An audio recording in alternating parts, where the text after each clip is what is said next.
আজকে আমরা আলোচনা করব নাম্বার সিস্টেম বা সংখ্যা পদ্ধতি। এখান থেকে কম্পিটিটিভ এক্সামের 2-4টা করে কোশ্চেন প্রত্যেক বছরই থাকে প্রত্যেকটা কম্পিটিটিভ এক্সামে। তো এই ধরনের অঙ্কগুলা ক্যালকুলেশন করার শর্টকাট ট্রিক্স, শর্টকাটে আমরা কীভাবে এই অঙ্কগুলো ক্যালকুলেশন করব সেটা আজকে সেই বিষয়ে আমি আজকে বিস্তারিত আলোচনা করব।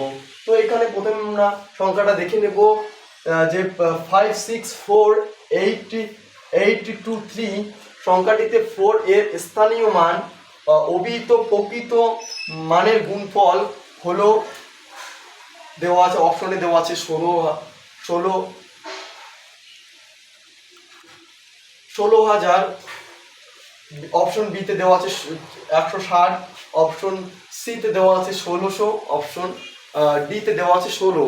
তো আমরা এটা শর্টকাটে ক্যালকুলেশনটা করে দেখে নিই উত্তরটা কি হয়। তো আমরা প্রথমেই সংখ্যাটাকে লিখে নিলাম 5, 6, 4, 8, 2, 3।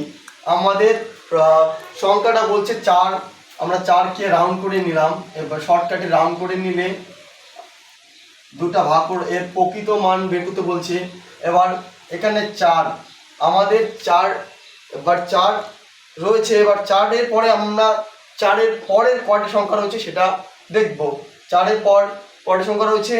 8 আর 2, 3, মানে 3টে সংখ্যা রয়েছে। 4-এর পর 3টে সংখ্যা রয়েছে। আমরা অনায়াসে 4-এর পর 3টে শূন্য নিয়ে নেব, 3টা শূন্য নিয়ে নেব। এবং 4 প্রকৃত 4 প্রকৃত 4-এর অভিহিত প্রকৃত মানে 4ই নিয়ে নিলাম। 4 একটা 4ই রয়েছে এখানে, তো 4 একটাই রয়েছে, যেহেতু 4 প্রকৃত 4 একটাই। এবার 4-এর সঙ্গে এটার গুণফল করলে, এটার গুণফল 4-এর সঙ্গে 4000, 4-এর সঙ্গে 4000 গুণ করলে, 4000 গুণ করলে কি হয়? গুণ করলে আমরা পাবো 16,000। কত হাজার? 16,000।